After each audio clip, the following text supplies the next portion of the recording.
Chapter 75. The Right Whale's Head Contrasted View. Crossing the deck, let us now have a good look at the right whale's head. As in general shape, the noble sperm whale's head may be compared to a Roman war chariot, especially in front where it is so broadly rounded. So, at a broad view, the right whale's head bears a rather inelegant resemblance to a gigantic galloy toed shoe. 200 years ago, an old Dutch voyager likened its shape to that of a shoemaker's last. And in the same last or shoe, that old woman as of the nursery tale, with swarming brood, might very comfortably be lodged, she and all her progeny. But as you come nearer to this great head, it begins to assume different aspects according to your point of view. If you stand on its summit and look at those two F-shaped spout holes, you would take the whole head for an enormous bass viol, and these spiracles, these apertures, as its sounding board. Then again, if you fix your eye upon this strange crusted comb-like incrustation on top of the mast, this green barnacled thing, which the Greenlanders call the crown, and the southern fishers the bonnet of the right whale, fixing your eyes solely on this, you would take the head for the trunk of some huge oak with a bird's nest in its crotch.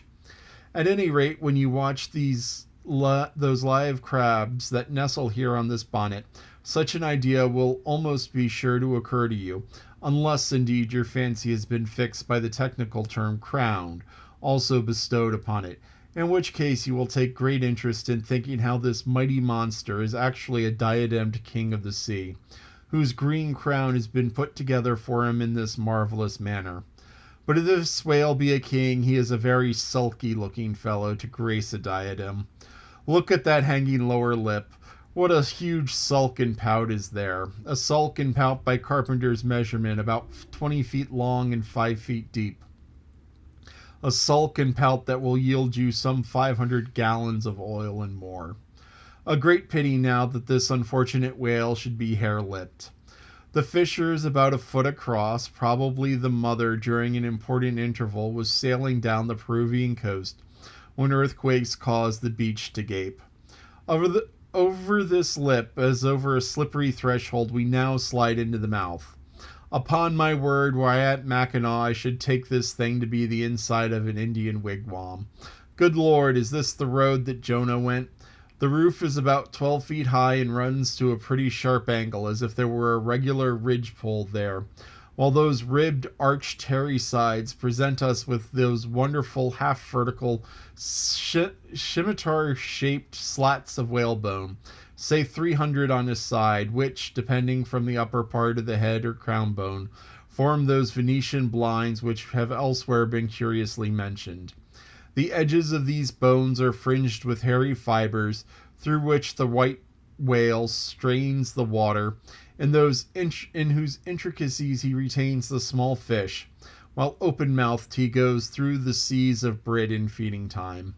In the central blinds of the bone, as they stand in their natural order, there are certain curious marks, curves, hollows, ridges, whereby some whalemen calculate the creature's age, as the age of an oak by its circular rings.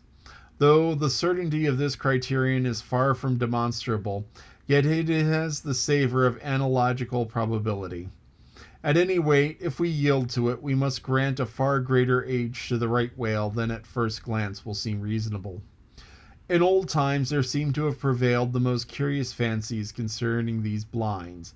One voyager in Purchas calls them the wondrous whiskers inside of the whale's mouth. Another, hog's bristles. A third gentleman in Hakluyt uses the following elegant language. There are about 250 fins growing on the side of his upper chop, which arched over his tongue on each side of the mouth. This reminds us that the right whale really has a sort of whisker, or rather mustache, consisting of a few scattered white hairs on the upper part of the outer end of the lower jaw. Sometimes these tufts impart a rather brigandish expression to his otherwise solemn countenance.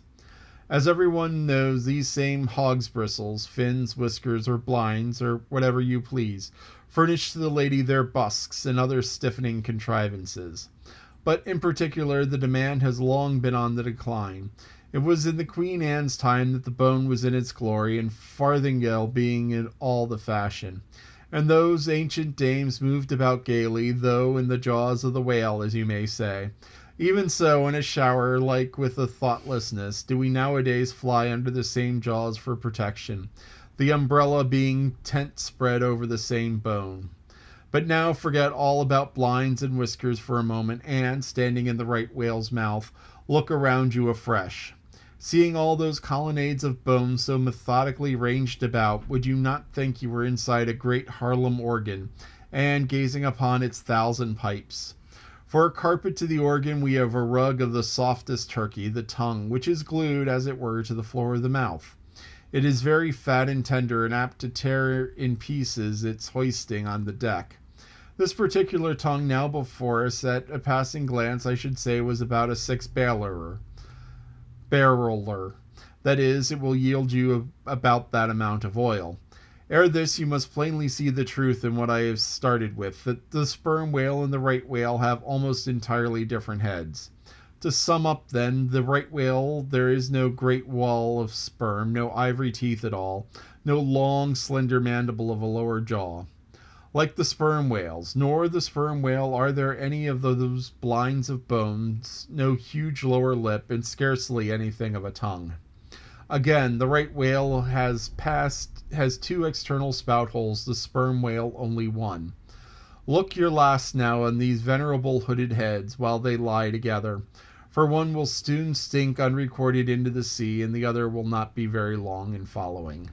Can you catch the expression of the sperm whales there? It is the same he died with, only some of the longer whiskers of his forehead seem now faded away. I think his broad brow to be full of prairie-like placidity, born of a speculative indifference to death.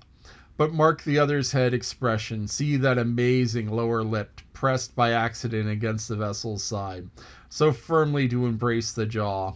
Does this not whole head seem to speak of an enormous practical resolution in facing death?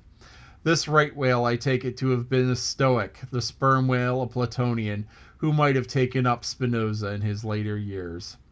This is the end of chapter 75. Now, describe the right whale's head as resembling a last, which is a mold for making shoes, also described as looking like a shoe. So you figure if the head looks like the mold for making shoes, that, the shoe would resemble the mold, and so the head also resembles a shoe. So the sperm whale's, or the right whale's head is more streamlined and flat, and the sperm whale's head is just this big, blunt thing. And as he just described, as a Roman war chariot. So, you have this big curved front, kind of bluff fronted. And he mentioned the little old lady who lived in a shoe. That's the nursery rhyme he alluded to.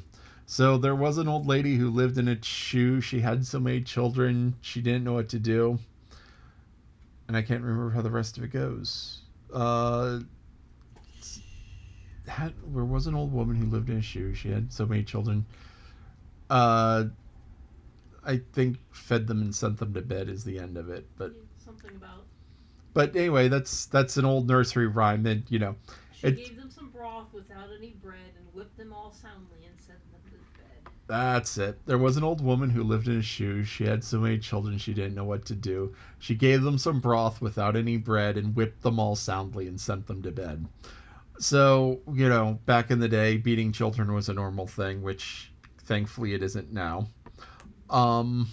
And so they would just beat the children because.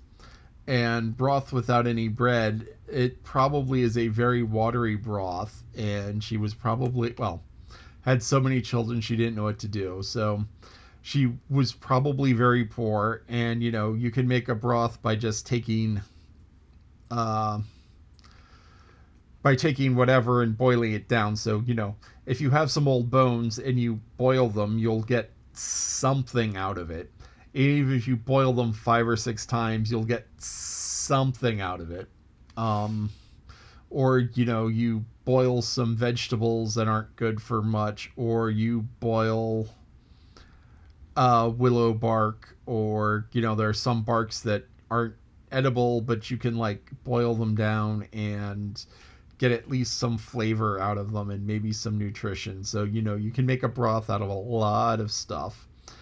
And, bread actually requires stuff to make. You need the wheat to make the bread, or you need the grain to make the bread. So that's the old woman who lived in this shoe who, referenced here. So that's a really old nursery rhyme.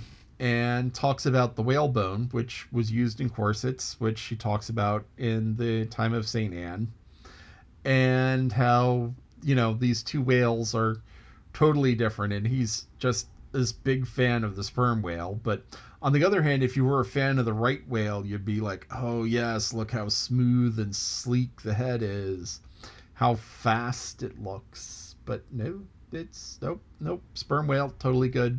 Right whale, not so much. End of chapter 75.